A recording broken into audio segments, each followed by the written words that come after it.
Well, guys, it's been a mass weekend of protests, not only in the UK, but across Europe and the world. Actually, in Europe, the media have even been reporting on over here. What I can't find is the BBC, Sun, Sky News, or anyone else mentioning the protests in the UK. Leeds protest, London protest, nothing like that. All we're getting is the EU ones, which, let's be honest, are only going to grow, and so they bloody should. The BBC and shit like that should be covering the UK ones as well. Obviously, we know why they're not. Now, as many of you likely know, Germany has announced it might well follow Austria into absolute medical tyranny, but in all honesty, I think the talk of compulsory medical treatments is just a threat.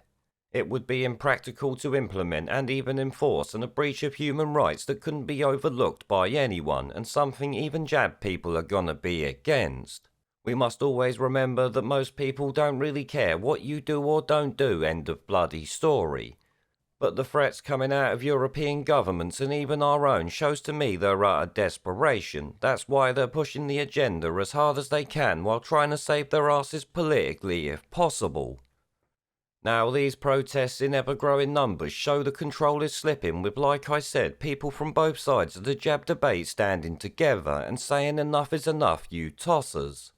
You gotta remember, every time a government minister in any country talks about locking down now, it's telling the people who did what they asked earlier this year that they have lied to them.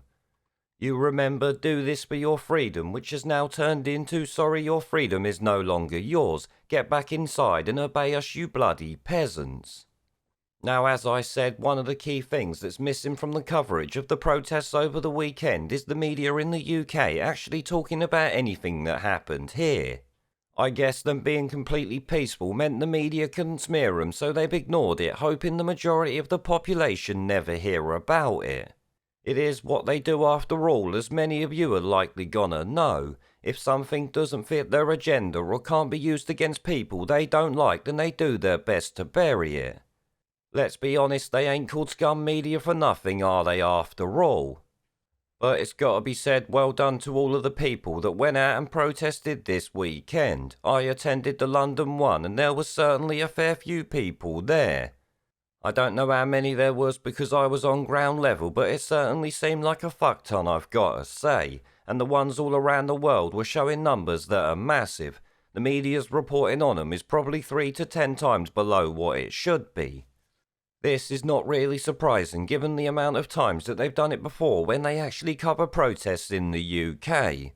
Or should we say when they cover protests that are not lefty tosspot ones that they actually love.